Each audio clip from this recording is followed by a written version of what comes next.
From Upper Michigan Source, this is your Friday Night Fever on demand for August 31st. I'm Mike Ludlum. Our high school football game of the week takes us to RiverHarris, where the Broncos took on West Iron County. And the folks down there are always happy to see us. We appreciate that. And we'll pick this up in quarter number 1. West Iron County 1st and 20 on their own 22. And Trey Bocek looks downfield. And Caden Polizer is so far wide open. Well, he might have had to walk home if he didn't make that catch. It's good for 78 yards. And it's a 7-0 West Iron lead. To the second quarter, 14-0 Whitecons. Here comes RiverHarris. Eric View running over, around, and up and over people to get the touchdown. Nicely done. Broncos back into that 14-7. Still in the second, Bocek fakes the handoff, finds Bryant Schramm, and Bryant's going to find an easy path to the end zone. West Iron County goes on for the victory, 28-7. Over in the Eastern UP, kind of a shootout between the Newberry Indians and the St Ignace Saints. First possession for the Saints, 2nd and 9. Quarterback Tucker Shepard drops back, and he's intercepted by Jalen James. And James is going to return it about 28 yards before he is brought down. That would set up Newberry's offense. Josh Slot takes the snap, fires downfield. That's Ethan Edwards, 25 yards for the score. And it's an 8-0 Newberry lead. Saints try again. 1st and goal. Tucker Shepard to Garrett Rickley. He rumbles into the end zone. 2-point good. Tied at 8. Ryan LeVake will score here. 14-8 Saints. And it went back and forth, but St Ignace your winner, 38-30. Next, we'll go to Westwood, where the Patriots were entertaining Iron Mountain. Well, Patriots were having way too much fun. They're up 26-0 in the second quarter. Then Nathan Beckman finds Eric Anderson. This is good for 39 yards and a touchdown. 2-point conversion good, 34-0, red, white, and blue. Next Mountaineers series, Marcus Johnson fakes the jet sweep, keeps the ball to his sideline, and he's going to get a path down the sideline, good for more than 30 yards. And a first down inside the Westwood 20. After a Patriot timeout, Johnson calls on his tall receiver, Charlie Gerhardt. 6'3" frame, that helps on the deflection, and the Mountaineers are on the board. Iron Mountain had another drive right before the half, but Sam Gillis will make the sack, number 60, getting through 2 people and taking down Johnson. Not much action in the second half. Westwood, your winner, 34-7. Hop in the car, let's go to Ishpeming. Last play of the half, Lakeland and Hubble and White against the Emmetites. Carter Crouch, Cole Gregory, Caleb Gregory. Hey, a variation on a theme when it comes to the hook and lateral. Oh, and then he finds Jesse Hill. But Hunter Smith and Drake Sundberg tackle Hill on the 5-yard line to end the half.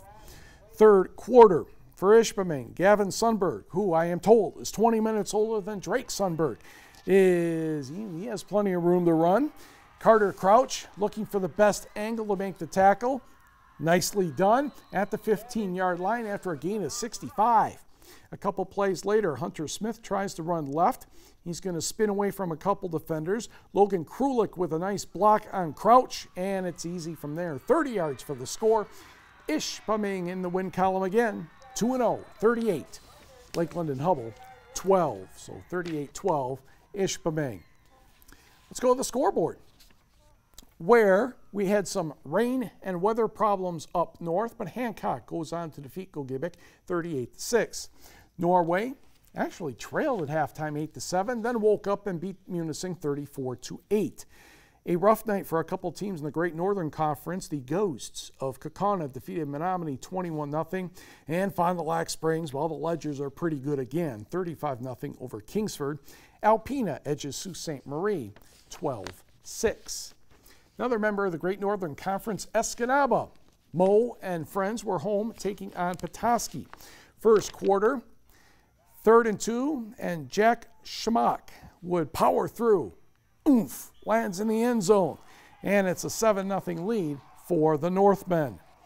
Escanaba quarterback Craig Kameen is rolling out next, and he's trying to air it downfield for Benjamin Willis, but the best receiver available was TV6's Jerry Tudor.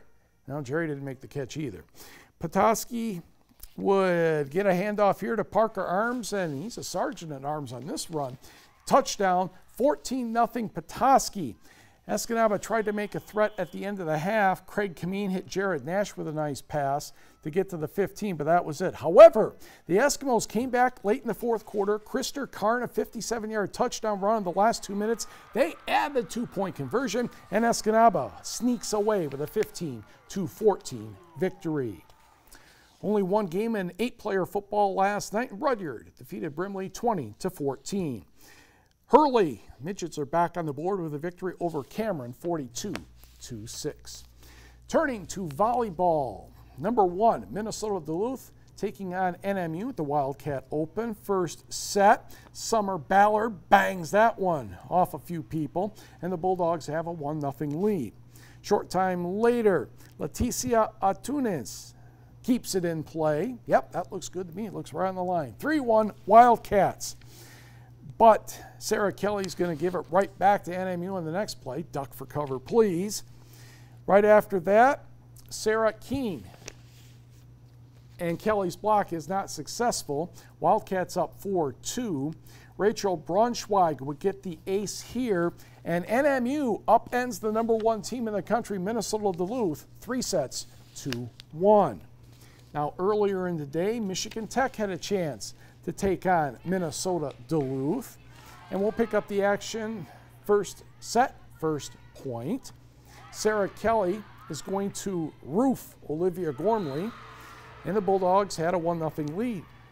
On the very next point, Megan Utlak, Laura DeMarchi, Amelia Wyden with the soft kill, and that evens the score at 1.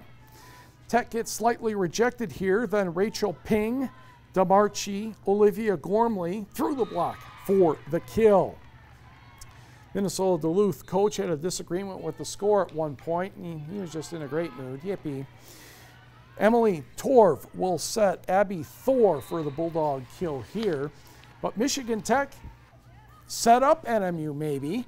Mariah Sherman with the rejection. Huskies beat number 1 Duluth 3-0, 25-21-21, and 27-25. Now, earlier in the day, NMU took on Minnesota Crookston, and Sarah Keene puts that one down thanks to Lindsay Svoboda. 12-6 Wildcats in the second set. NMU won the first. Then Autumn Mansma, Svoboda, Leticia Antunes again. She's effective, and it's a 14-8 Wildcat lead. Cats won that set 25-15. We're now in the third, and Sarah Keene's going to put one away again. Bam. And NMU won this set 25-13 and the match 3-0. To the scoreboard, Tech won its other match of the day, defeating Bemidji State 3-0. Lake Superior State came oh so close, but Crookston edged the Lakers 3-2 and 15-13 in the fifth set. St. Cloud State picked up a pair of victories, 3-0 over LSSU and the Northwood Timberwolves. High school volleyball, Jeffers on the road gets a victory over Ontonagon. That was 3-2. In soccer, Finlandia picks up a pair of victories at Northland College. The women 2-0. Goals by Alexia Gonzalez and Kirsten Lesperance. That's the first time the Lions have defeated the Lumberjills in soccer. The Finlandia men also win 1-0 in overtime as Osvaldo Cruz scored in the 95th minute.